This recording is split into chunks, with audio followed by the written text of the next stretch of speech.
민원인이 여성 공무원이 앉아 있는 창구를 옮겨가며 소리를 지릅니다. 이번에는 근처 편말을 잡고 휘두릅니다. 화물을 실은 트레일러 기사가 과적 단속 공무원들에게 욕설을 퍼붓습니다. 공공기관이 위협받고 있다. 말도 안 되죠. 있을 수가 없는 일이에요. 요즘 대부분 다 친절하게 공무원들이 하시는데 굳이 그렇게 하시는 거는 문제가 좀 있고. 우리의 편안한 생활과 복지를 위해 마련된 공공기관.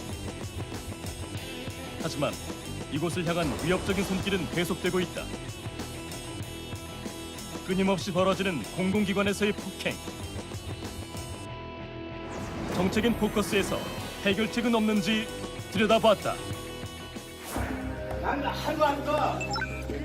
지난 9월 경기도 가평군청 한 민원인이 행패를 부리기 시작했다.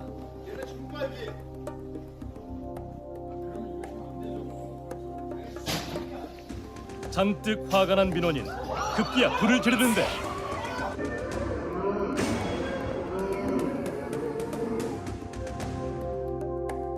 바닥에 남은 소화기 가루만이 당시의 다급한 상황을 알려주는 듯했다.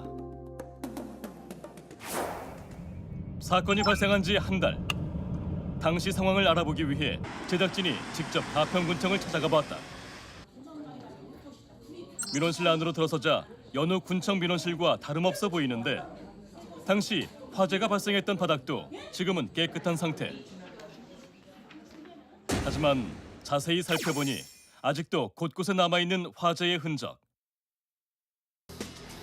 수소문을 통해 방화를 직접 목격했다는 주민을 만날 수 있었다. 공사를 했는데요.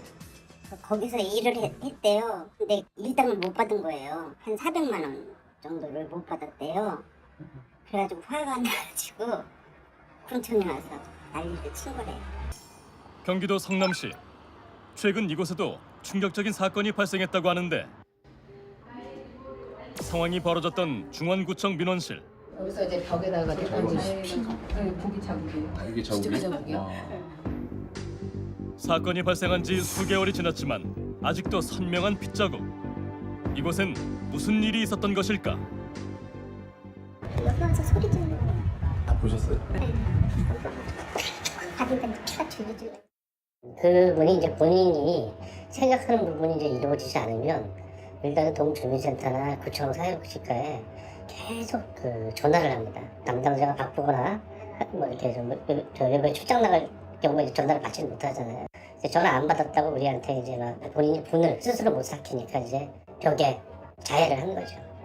그렇죠, 네, 그렇죠. 출석하고. 네. 더욱이 해당 민원인은 과거에 담당 직원을 향해 심각한 폭행을 가했다고 한다. 주먹으로 땡겨. 한 사시미 칼 가지고 와서 얼굴을 해가지고 여기 한 100바늘인가 꼽아고 구속돼가지고 2년형밖에 안 받으신 거예요. 심신미약. 왜냐면은 정신질환.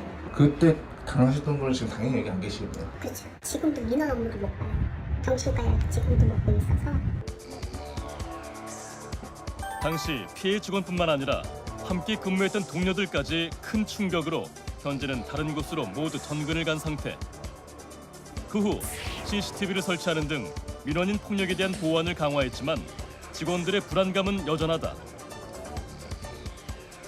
물리적인 폭력뿐만 아니라 전화상으로 욕설과 협박을 하는 등의 언어 폭력도 심각하다고 한다.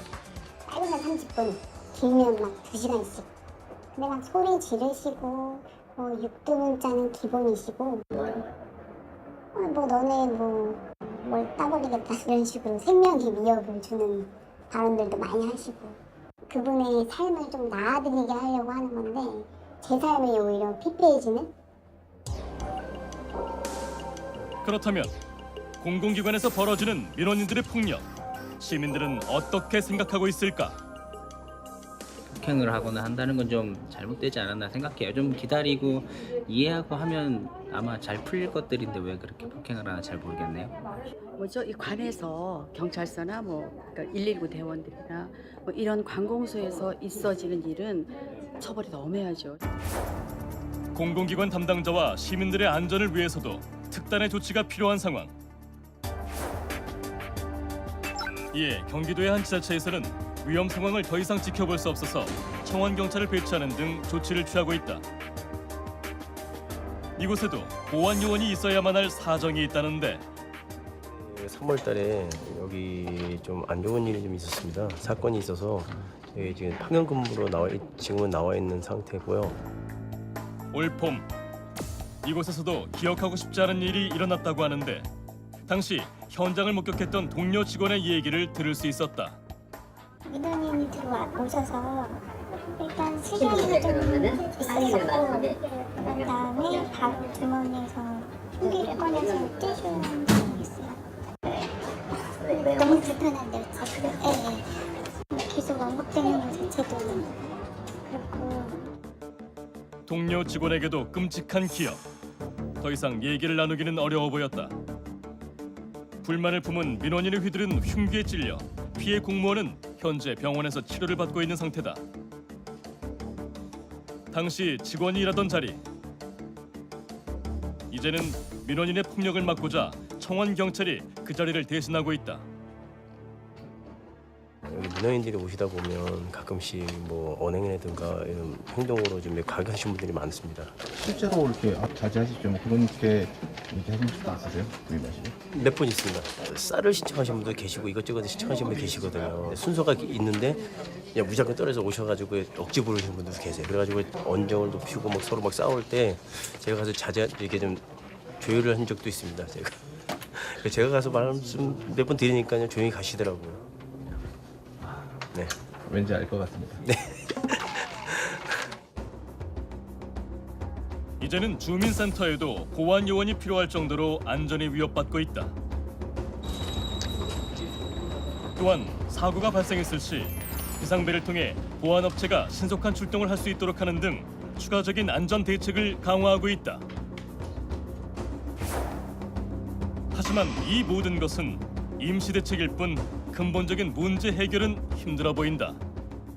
항상 친절이라는 그런 마인드를 계속 심어줘 왔거든요. 정당한 공무집행에 대해서 공무원들이 자기 권리나 주장을 못하는 그런 경우가 많이 생겼어요. 근데 이번 계기로 해서 정당한 공무집행을 방해하는 민원인에 대해서는 정당하게 처리하는 그런 지침이라든가 규정을 좀 만들어서 그런 일을 할 수 있도록 했으면 좋겠습니다.